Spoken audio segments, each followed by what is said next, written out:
Good morning, friends. Being centered in spirituality. Sri Ramakrishna was a great observer of human nature, says Swami Ji. He continues, Sri Ramakrishna often remarked that people are running after worldly enjoyments and their minds are only in the lower level. He has mentioned at length the condition of men in bondage. They are absolutely forgetful of higher life and remain busy, satisfied with the lowest kind of enjoyment. So that is the condition of ordinary human being in the world. Those who do not look at the higher, greater life. That's what Sri Ramakrishna saw. Once he was traveling from Calcutta to Dakshineshwar in the carriage, he put out his head outside the window of the carriage.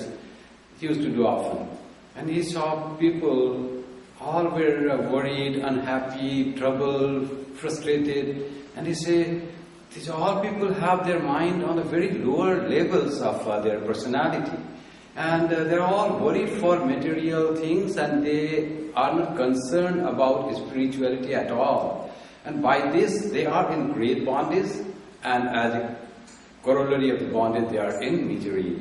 So that was a great concern for Sri Ramakrishna, how to uplift the mind of the people, how to make them conscious of the higher life. A person in bondage is really miserable.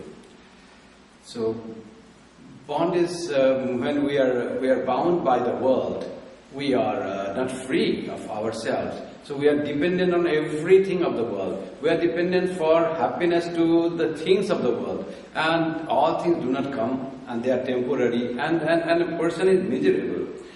But when a person is not aware of freedom and higher joy and is lost in that condition, it's very difficult life for him.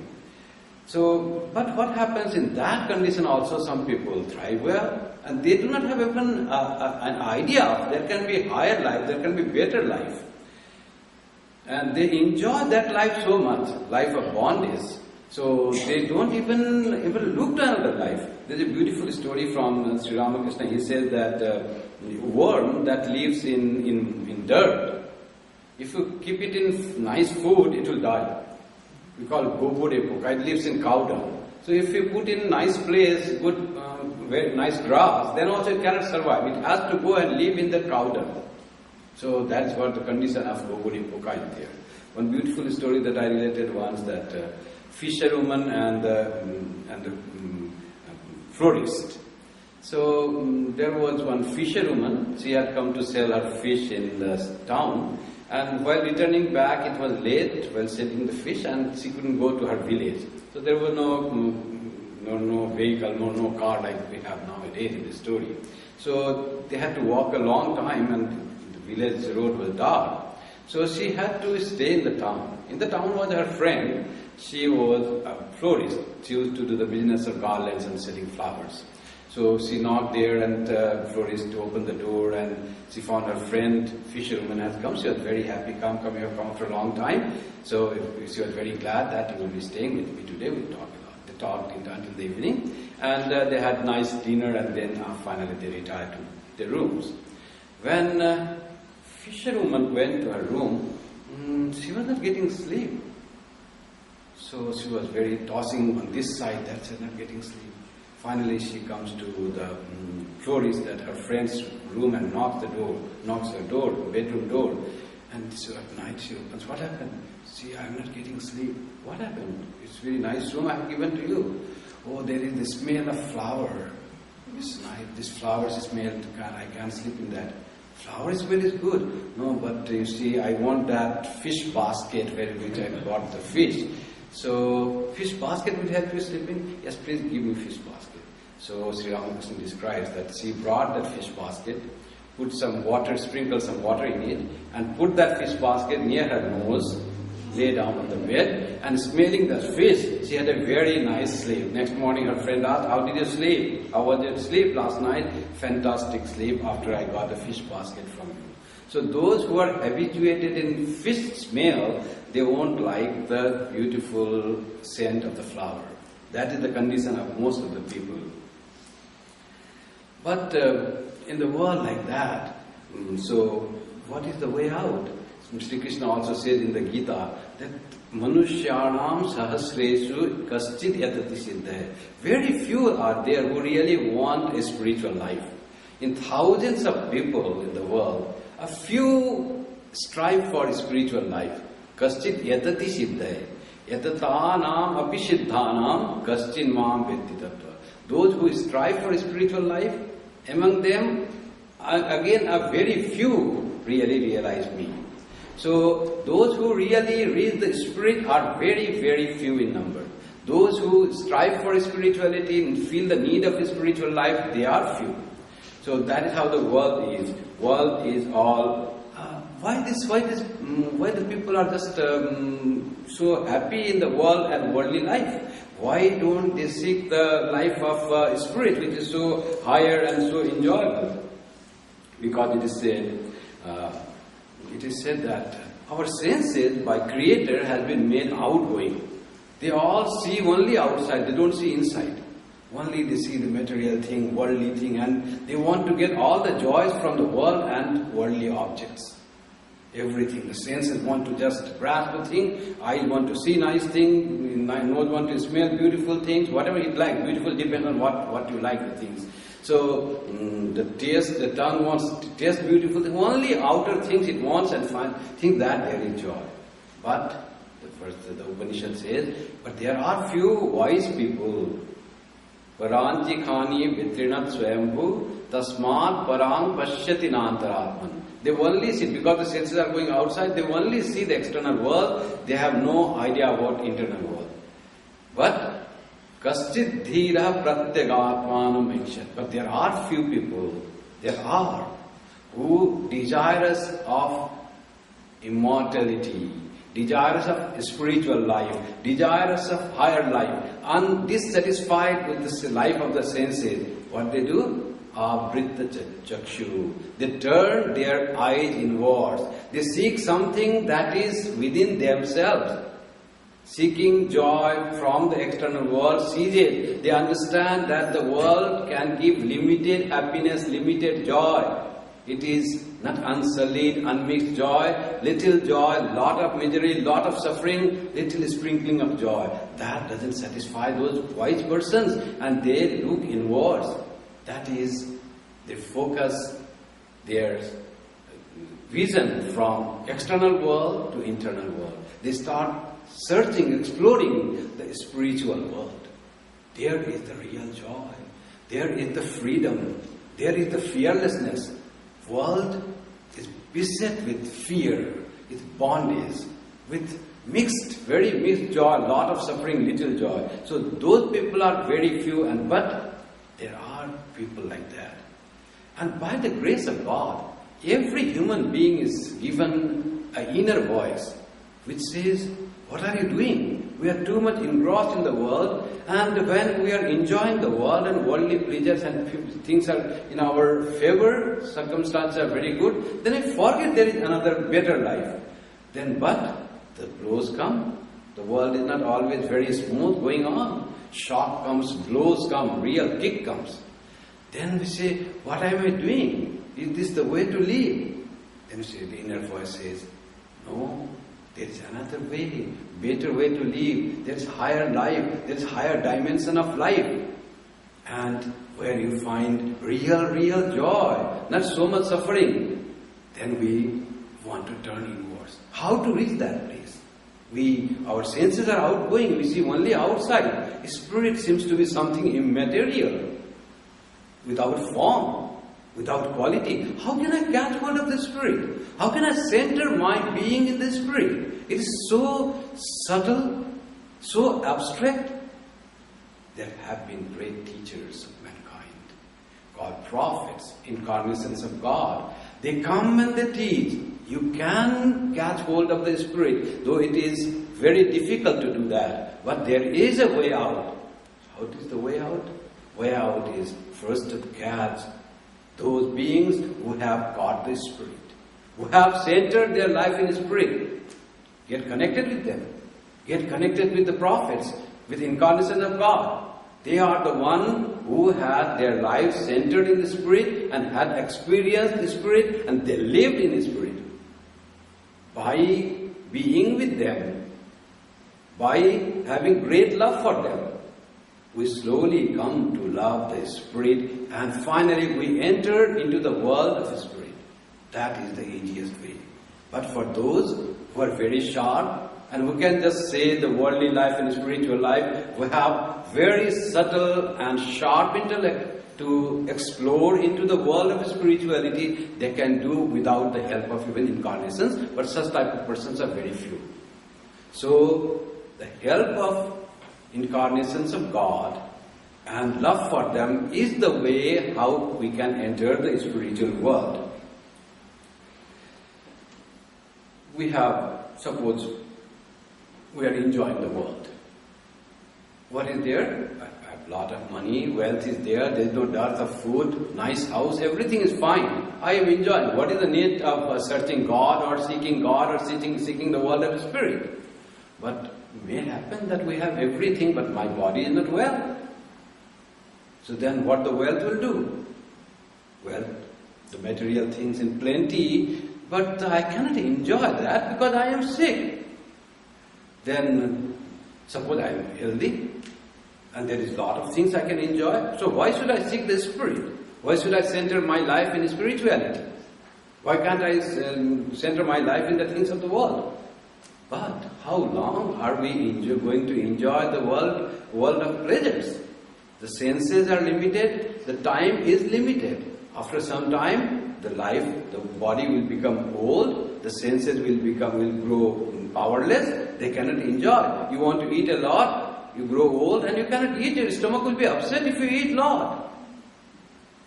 So you have high blood pressure, high sugar, high this thing, high that thing, and high cholesterol, and there is a lot of food, there is plenty of money, world of enjoyment is before you, but you can't enjoy. Because senses have degenerated. Power of senses have degenerated, it is lost. So there is a limit to external enjoyment of external pleasure of this world. So ultimate pleasure has to be got in the life of the Spirit. That is the real joy. And what really we love? We say that we get joy from the food. Is the joy that we get by eating food in the food? Is the joy that we find by being with a child is in the child? No, that joy is always within us. We eat a food, but nice food comes. Suppose my stomach is upset. Will that food give you joy? If joy was in food, it has to give joy every time. Suppose I was eating, I was very hungry, very wonderful dish is there, Chinese dish, Thai dish, Italian dish, whatever you like, it is there, and you start eating. Now, you have eaten full, as much as you could. You are a healthy body, you could digest well. After you have finished the course, again that food comes, another plate. Sir, it is for you, someone said. Will you have the same joy in another next plate of food that you have already consumed and you are full? If there was joy in the food, you would have the joy eating in that. You would discard that. No, I can't, I am full. You really are not attracted, do not feel any joy in that plate of food which you just now were so happy to eat. That means joy was not in the food. Joy is within yourself. We projected it outside. We love our children. Our children, we just feel so much happy to be with them. But suppose if happiness is only in child, so we should be always happy with my child. Suppose my child becomes very disobedient. So then what will happen? Very hostile to me. He doesn't listen to me. Will I get the same joy even then from my child? From my son or daughter?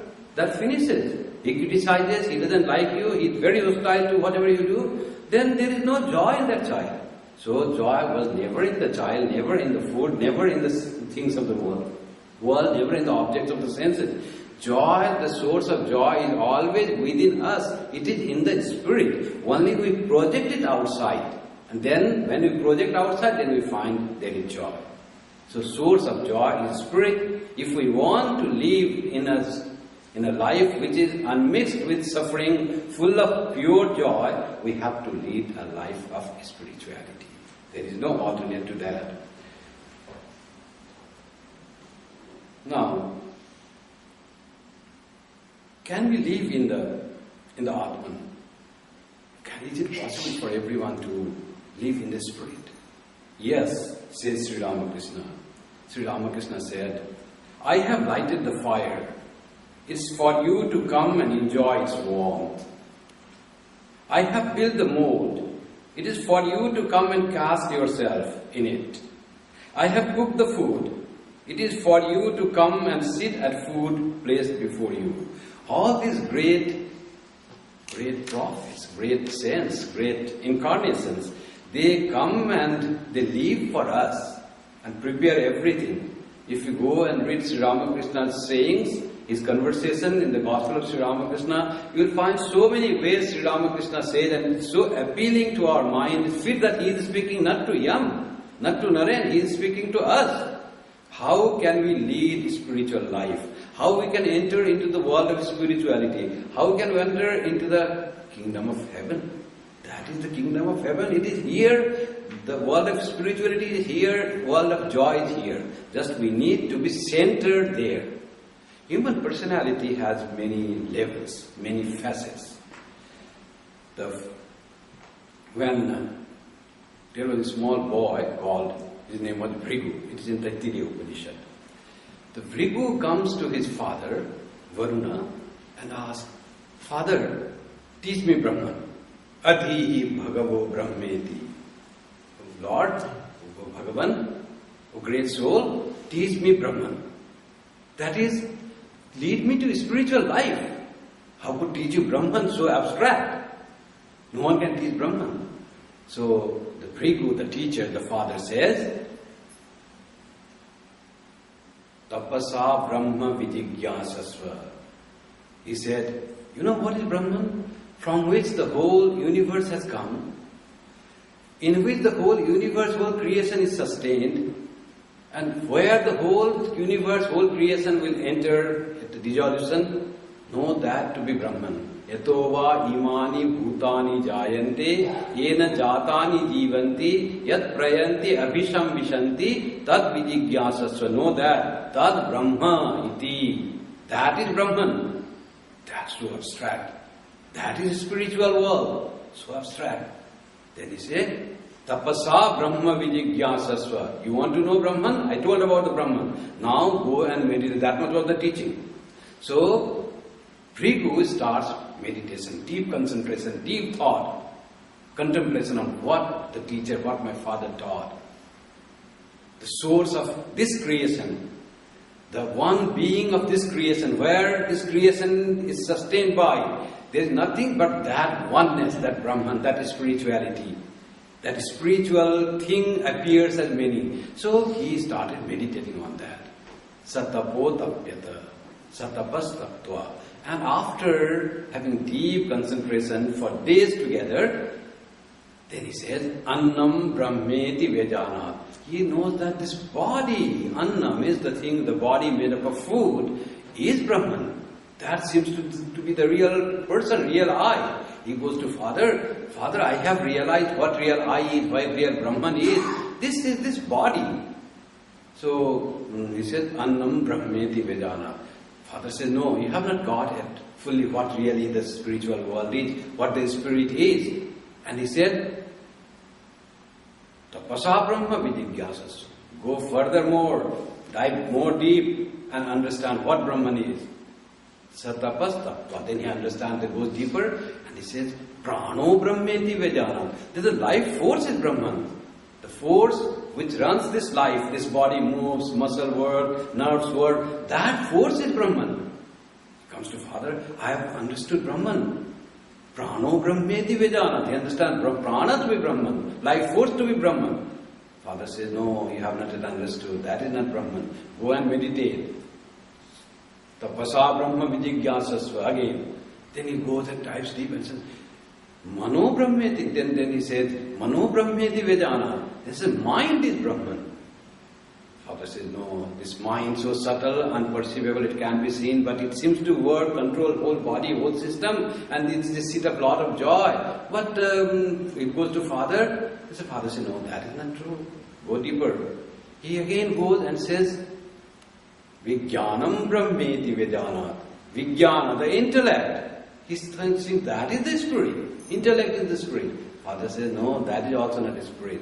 Then he meditates again. And he says, Anandam Brahmeti Vedana. Then the causal body, Anandamaya Kosha, the seat of the joy, that the ultimate joy, not ultimate, the seat of the joy, experience joy, that is Brahman. So Father says, not even that is Brahman. Finally dive deeper and you will realize the pure consciousness, infinite love, infinite existence, infinite knowledge. That is the real bliss, that is Brahman. And he understands, realizes Brahman. So different level of human personality are body, then senses, mind, intellect, and inner to the intellect is the Anandamaya Kosha. That is the real intellect enjoys the reflection, greatest reflection of the self. That is the thing. So the deeper we need to go, to be centered in the spirit, we need to go deeper and deeper. In the Gita it is said, the body is great. It's a great gift of God that you have God. But higher than the body is senses. Indriyani paranyam. Indriya senses are greater. They are subtle. Life of senses is more enjoyable than the life of body. How much the senses enjoy, how little the body can enjoy. But senses enjoy more than the body can enjoy. Then, Indriyani Paranya. Senses are higher, senses are greater, senses are more powerful, senses give greater joy than the physical body. Indriyani Paranyahu Indriyebhya Paramana. Higher than in senses, the mind. You transgress the senses, just enjoy through your mind. Mental joy is greater than sensual joy. So it is greater, subtler and higher. Then he says, Indriyani Paranyahu Indriyebhya Paramana Manasastu Parabuddhi. Higher than mind is the intellect. You see, those who enjoy food with the senses, they enjoy a lot. But those who write the poems or those who enjoy nature through the mind, their joy is greater. It is subtler, better to enjoy the scenery, the joy of going and seeing the Lake Louise or the Rockies or the Niagara Falls or the Grand Canyon. If you go and see the eating of ice cream or having a nice pizza, doesn't make any sense there. You get so much of joy in the mind there. The senses, though it's the eye that bring the joy, but who enjoys there is the mind. So that mental joy is greater than the sensual joy. And finally, the joy of the intellect. Intellect is the greatest joy that the thing that is given to us can give us. What is the intellectual joy? Deep thinking. Practice mathematics and you find when you solve the problem, how great is the joy. The poets, they write poem, they find the right words and not finding real expression, and they find the word to have the right word to express their feeling. What a great joy they have. Their joy cannot be expressed with a person who enjoys eating or who enjoys the sense enjoyment. Their joy is greater than the people of ordinary level. The joy of the senses is greater. Indriyani Paranyahu Indriyebhya Paramana Manasastu Parabuddhi. There is a higher joy than that. Yo Buddhe Paratastu Saha. The greatest joy is the joy of the spirit beyond every intellect. Spirit is beyond intellect, subtlest, greatest, highest, most enjoyable thing. So, therefore, if we want real happiness from this human body and mind that we have been given in this life, it is a great opportunity to have this human body, human mind, healthy thing. And it's a gift, great gift of God.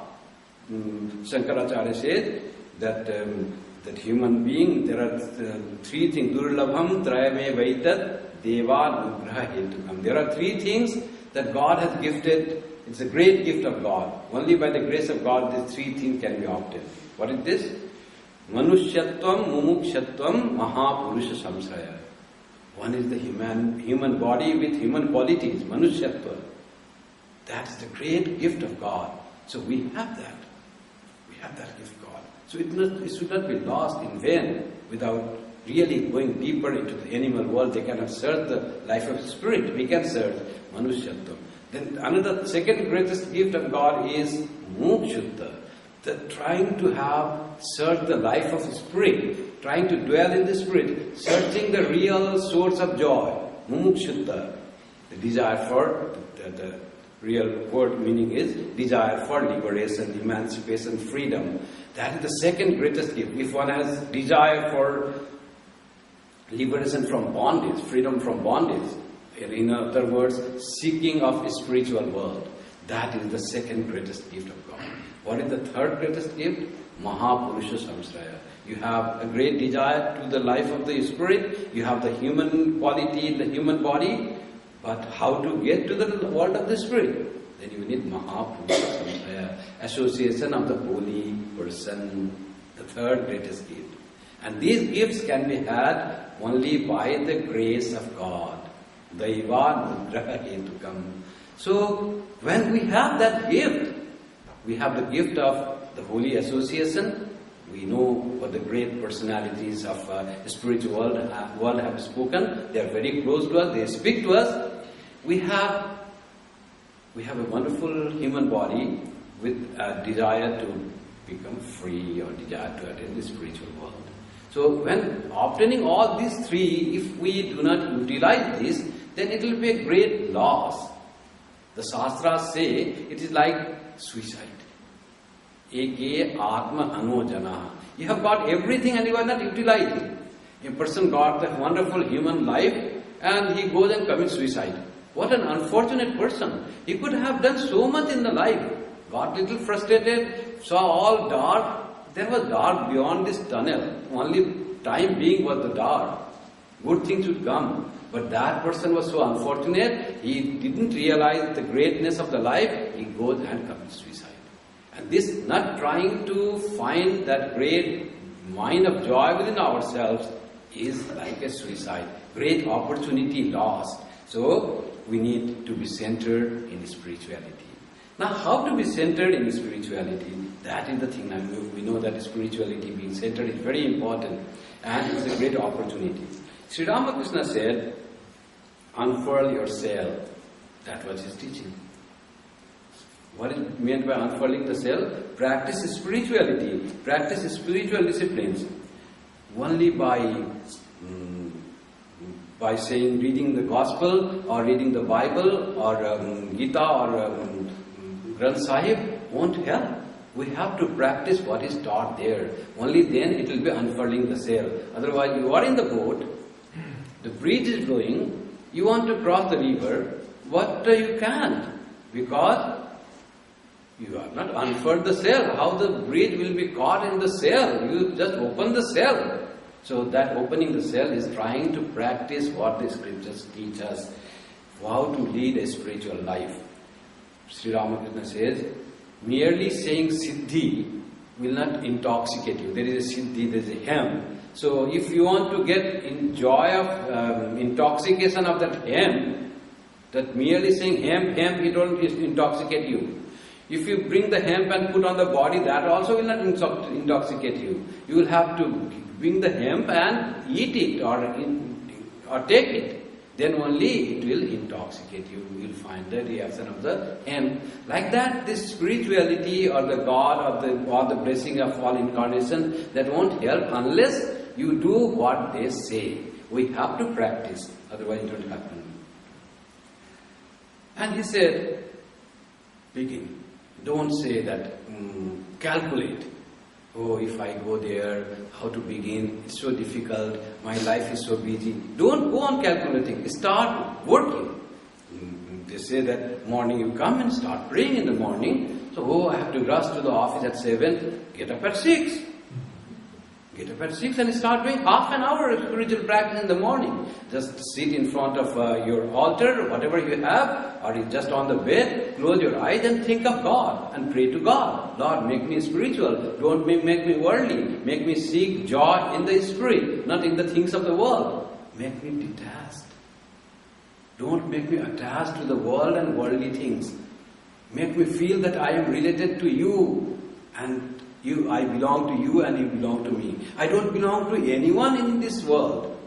All are just temporary relations. My real relation, eternal relation is with you. So may I be detached. We have often this wrong notion that detachment is unconcerned. If we are detached from our family, we will have no concern for our children, our husband, our wife. It's a very wrong idea.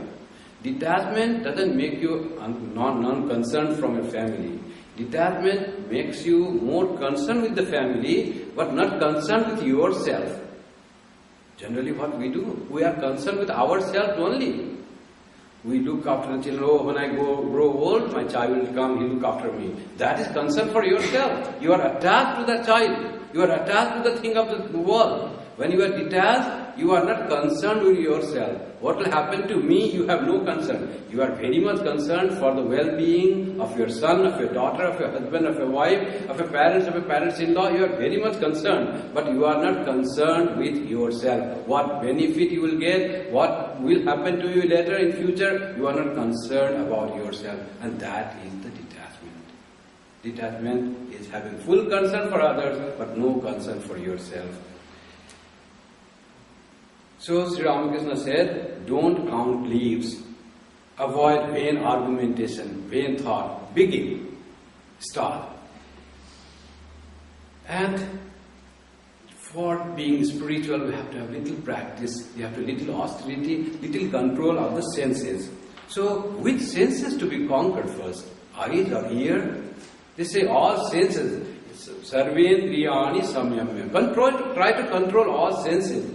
It's so difficult to control senses. There is a beautiful food and there is a nice food there available. I will not eat that. How can I say no, I don't want? How to control that? It's very difficult. The Lord says you don't have to think so much about how to control the greed for food, how to control the greed for money, how to control this attachment. Do one thing, start growing love for God. Start growing introspection for a spirit. Having living in your heart for a spirit. And as you proceed towards your spiritual life, the worldly life will become lesser and lesser strong to attract you. If you grow love for God, you have lesser love for the things of the world. Sri Ramakrishna's language, if you proceed 10 steps towards east, you have gone away 10 steps from the west. The need is going towards east. The need is going towards spiritual life. Then automatically the sensual life will become less important, less vigorous. That is the best thing. And Bhagavatam it says, which sense is very most powerful? It says the palate. Palate is most powerful. It says jitam rasam sarvam jite. Jite rase sarvam jite. When you control the palate, the greed for food, that is the last thing. So you could control all other senses. So that is it. So take care of food, what you eat. That is important. So Gita says, you eat the sattvika food, that is nourishing. And don't go only for the taste. Go for the nourishment that food gives. But there should be no special attention for any food. Any food is okay. Too much of importance is given for food, but any food is okay. But what is important is shunning evil company and having the holy company. That is very important for entering into the life of spirituality. Avoid evil company, and good company can be had from the good people, going and mixing and talking and conversing with them, meeting with them. And another best way to have good company is reading good books. Good books written by the people who have realized God. And what is the best? Another centering yourself in the spirituality, going to the places of worship. These are very important things. Though many people you will find, they go there in the temple or Gurudwara or the church, they go there and on Sunday and go away. Actually, they go to the church, but their life is not centered in spirituality. That to be life centered in spirituality, or being with God. God will be the center of your life. And everything will be related to the world, will be related as per your relation with God. For most of the people, they go to the church, but it is a fragmented relation to God. Only Sunday they will think of God, go to the church and go to the temple, and whole week, all other time, they will not be concerned with the divinity. And that becomes not being centered, but is a compartmentalized spirituality. You have, Swami Vivekananda says, my lady is a very nice person. She has many things to decorate her house. So she needs Japanese vase to decorate the flowers. She needs beautiful furnitures. She needs a nice wardrobe. And to complete this, she needs a little of religion, little of spirituality. So going Sunday to the church and spending there for 1 hour or 2 hours is a part of that routine. But that doesn't make one spiritual. What makes it spiritual? Commitment for going to the holy place. Gurudwara, synagogue, church, mosque, temple, anything makes you really, it's very important to be centered in the spiritual life. If you regularly visit the temple with an attitude to gain spirituality, go to the church, sit there for 1 hour, think of Jesus living there, it's a great feeling when you come out, it's a great feeling of peace inside. You go to the church, Bible, someone gives sermon, your mind is thinking of something else, then it's no use. You are not centered in spirituality. You are centered in the thing of the world. Rani Rasmani came and she came to the Kali temple, asked Sri Ramakrishna to sing some devotional songs, and Sri Ramakrishna started pouring his heart in singing the song for mother. Somehow he opened the eyes or he felt something, he saw Rani Rasmani sitting quiet, goes and gives a big slap on her cheek. Everybody was startled. Rani Rasmani was the owner of the house, employer of Sri Ramakrishna, and everybody was very angry with Sri Ramakrishna, this priest, this employee, what he is doing. And he should be thrown out, he should be fired. Rani Rasmani said, don't do that. And Sri Ramakrishna slaps and says, here also you are thinking of the worldly lawsuits? You have come to God. Her life was not centered in spirituality. She built this temple for the worship of Mother. She was very devoted. For that time, she was distracted. Sri Ramakrishna, with her fine sense, fine mind, finest mind, he could just perceive that, other's mind, he could perceive. He used to say, I can see other's mind as the thing kept in the glass case. And he came and punished that lady, that owner, that queen-like person. Rani Rasmani used to be called. So she was not centered in spirituality, though she had gone. So being centered in spirituality is when we enter the temple, keep the things, all worldly things, worldly concerns outside. Keep on the road, just on the parking lot. And come fully prepared to devote your mind connected to God. Whatever God, you have the idea of God is. God as indweller of the Spirit, God is something present in the temple, God is something that present in the hearts of all.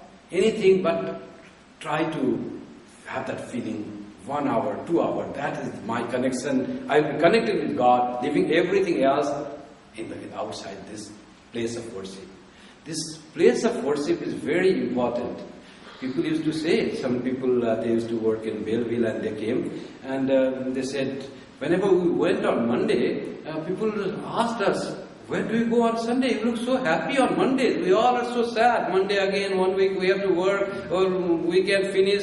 But you people seem to be very happy and joyful on Mondays. So there must be somewhere you go on Sunday, I can understand. And they used to come to the temple. And they used to come, they used to have job, they used to get, and that thing that, I don't know how long it carried, but as that person described me, it carried at least up to Monday. And not only that person felt, other person, her colleagues were asking, where do you go on Sunday that you seem to be so happy on Mondays, working days? So when we have that 2 hours of connection with God, what is called 2 hours of being centered in spirituality, that retains. That is retained and that is carried over. And that has to be so forceful, let us carry it for 5 more days, 6 more days. And next Sunday comes, then we come to the temple, whatever the place of worship is. Again we charge the battery. As we have cell phone, you use cell phone and battery finishes after a long time. Then you charge the battery. So that way we retain something, charge ourselves, and then interact with the world, trying to connect. When you use cell phone more, what do? You don't only charge morning and evening. You charge in the meantime, in the office also you have to use that cell phone. Charge the cell phone. Like that you charge now and then. In the office also. Charging is very easy. Just in the mind. Think that you are in the temple. Think that you are connected to God. Think of the form of God. Think of formless God. But think of spirit. Think of God. Be centered in spirituality and the battery starts being charged. With that, retain that awareness of your spiritual nature until Sunday next. Sunday again, come to the temple, sit, meditate, think of God, recharge yourself so that it continues for next 6 days. Like that doing you'll find when you start charging, it's not like the cell phone battery or the batteries which become weaker and weaker. It is like another thing, it becomes stronger and stronger. Then you don't have to give so much effort. Your charge will be stronger as the days pass. And little effort you come, your mind is already attracted towards God. Love for God is developing. God is attracting your mind. God is so kind. Sri Ramakrishna says, if you proceed 1 step towards God, God will come 10 steps towards you to catch hold of you. He is so merciful, so kind. It's such a great opportunity to be with spirituality. That is the promise.